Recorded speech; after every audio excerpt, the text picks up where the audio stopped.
In today's developing countries like Uganda, corruption is undermining economic performance, democracy, weakening political stability, and even endangering national security. Corruption is a malaise, is a graft, is a cancer, it's really a very destructive malaise that worries everybody, and me in particular, because my mission is to coordinate government's efforts in the fight against corruption, because government wants to see corruption out of Uganda. Knowing what corruption has brought to the lives of Ugandans, impoverishing them, maiming them, and disabling them in many respects, socially, economically, and development-wise. So certainly corruption is my great worry. The dishonest and fraudulent conduct by those in power, typically involving bribery, maladministration, and misuse of funds, is what zeroes to the big lion of corruption. And with a globally recognized annual Anti-Corruption Day, Uganda is out to take all measures to curb the vice. But this hasn't come easy. The syndicate nature of the practice has made it harder to track down and prosecute the culprits. Corruption, some time back, used to be a very simple procedure. In other words, you'd have a brown envelope changing. But now it has taken on a new dimension. It has become complex. It has become embroiled in legal complications. You'll find it being embroiled in procurement contracts. Syndicate corruption is quite prevalent in public procurement. We have a number of cases where we find government officers colluding together, right from the senior officers to the law officers, and of course colluding with the private sector. So talking from the court perspective, we have seen that syndicate corruption now is the new trend of corruption.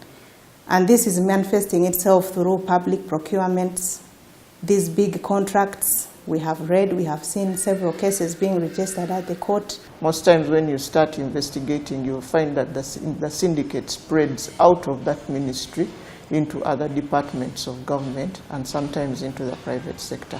Despite the challenges, nobody is giving in. Instead, synergies have been created with all stakeholders to front a uniform strategy in fighting syndicate corruption, with this year's theme being Stop Syndicate Corruption for Better Service Delivery. The aim of this Anti-Corruption Day or Anti-Corruption Week is to draw attention to the big losses of funds that are brought about when corrupt people cooperate with each other in order to cause loss of public funds. And that's why the theme of Stop Syndicate Corruption is very relevant to this year and this Anti-Corruption Week, because we have noted that syndicate corruption is quite prevalent in public procurement. But what then is syndicate corruption? So syndicate corruption basically is what we can call a group organized for a common purpose. And the purpose in these syndicates is basically, the purpose is to steal money, be it from the government sector, that is public funds, or the private sector. So syndicates basically involve different agencies coming together to steal money. We have seen a trend, and over the last few years developing, where the corrupt person in one institution, most times where the money is, works with others from other institutions, sometimes from the private sector, the banks, sometimes from another ministry, in order to create a chain through which the money is taken out of government and misused or embezzled or diverted. In order for that to happen, you're going to need collusion. There are some examples that have been tried and prosecuted that relate with this new trend of corruption. If one looks at the recent case that we had in the OPM, you'll find that it was a whole host of people. You had Bank of Uganda, you had the Treasury, you had the Office of the Prime Minister. So it wasn't a simple, isolated situation. It was a network of activities which made it possible for the crime to take place. The Katosi case. That case the people who would be most affected and who have been affected because of the delay in implementing that project are the people who use the road. Where does it lead to? How many people use that road? How have they been disadvantaged? Each and every one of you will tell you their story. For instance, people who are supposed to be compensated up to this day, some of them are complaining that they have not been compensated. And why? Because the whole project was delayed by corruption, which you saw was of a syndicate nature because of the number of people being prosecuted. We've also seen the pension scam. The case is in court, it is being heard, but we also see a chain of several ministries coming together in this type of corruption. So who are the stakeholders and what roles are they playing to save the situation and expose the fraud? For the PPDA, we do work closely with the Auditor General's Office because our findings from our procurement audits are fed to the Auditor General, who later lays his reports before Parliament. We also work with the IGG's office by having investigations either sanctioned by PPD or the IGG, and each body carries out investigations according to their mandate. The JLOS Sub-Accountability Committee brings on board several agencies within the criminal justice system, especially on matters of anti-corruption. And the IG has been involved in investigations of that kind. We have prosecuted people in such corruption scandals. Our role is more of that of accountability. And the issue is, what can accountability do to contribute towards the fight against corruption? Accountability, or should I say the absence of accountability, denotes a situation whereby there could be fraud or corruption.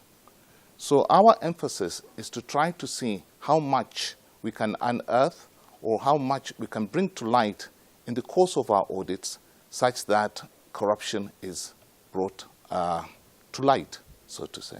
My mission is to coordinate government's efforts in the fight against corruption. The general public is a big contributor to our work because they also come up with their own complaints about corruption and loss of funds.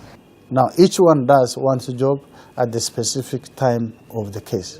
It's no doubt they have indeed had some major strides and continue pursuit. We've had a lot of successes over the years. In fact, if one can go back to the times when people talked of the misdoings during the Chogam times, then you had the global funds, and then you had the OPM. Since PPD was created, we have had a number of investigations, some of which actually bring out areas of corruption, and some of these areas include corruption right from the planning process, even during the evaluation of bids, and even in the performance of public contracts.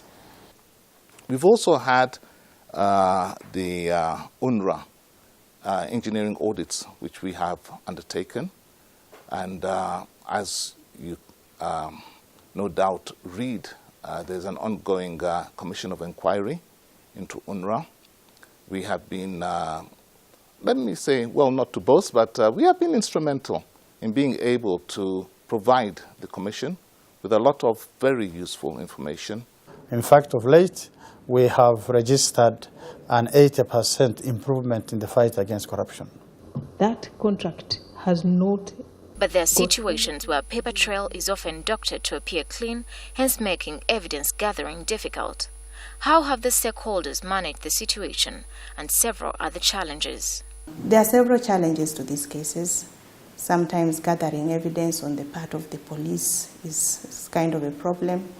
And because it's a syndicate, its magnitude, it's big, so sometimes prosecuting the case alone is sometimes a challenge. The documents involved are sometimes very voluminous. The trail of money is sometimes so scattered out there, and you find that the police is struggling with this. It is through limited transparency and lack of access to information that corruption thrives. The challenge we are faced as auditors is our source of information are the accounting records. If it isn't written down, then it's very, very difficult for us to be able to pinpoint it or to point out where the funds have gone astray. So hence, obviously, the necessity for us to plead with the public. Because sometimes we have to get the conviction is not easy. With all efforts aimed at fighting and ending syndicate corruption, what then is the role of the public in making service delivery smooth and effective? And basically, the public should know that it is through procurement that they get their services delivered, so they should be willing to whistleblow and report cases of corruption, incidences of where the public sector has asked them for bribes, and also where money has been paid but no services have been delivered. It is through this that we believe we can curb syndicate corruption. So hence, obviously the necessity for us to plead with the public, because a lot of whistleblowers and people supplying us information leads us into the right direction of where to search. Because if one was to look at the entire activities of an organization for the entire year in that degree of depth, it would not be possible for us to be able to unearth. But if you have a hint or somebody gives you some valuable information, it makes it possible for you to dig up and be able to unearth. The public should be able to come up confidently and testify in cases of grand corruption where syndicates are involved. I call upon fellow public officials whose colleagues have been implicated in these scams to come up and testify, because that is the only way we shall be able, the court will be able to have adequate evidence to be able to convict those that are culprits in these offenses, and therefore be able to punish them and hopefully recover the stolen monies that this government has lost. With all said and done, the stakeholders have a clear, uniform message for the general public. One of the duties of a citizen is to combat corruption and fight against misuse of public resources. I call upon all Ugandans to ensure that they report cases of suspected corruption in public procurement to the PPDA offices so that we can investigate this and ensure that the public procurement is able to deliver services to the country. As far as whistleblowers are concerned, there is already a piece of legislation in place to protect them. And speaking right now, there is a witness protection bill which is being already presented to the Parliament. What this law puts as a measure is to ensure that those citizens who report corruption cases are not victimized. We would be glad to always receive your complaints or indeed issues which you'd like to bring to our attention. Our email is info@oag.go.ug, or alternatively, always feel free to come in. You are always welcome, and you can get in touch with our Senior Public Relations Officer, who will gladly receive you and take all the information that you'll be able to provide to us.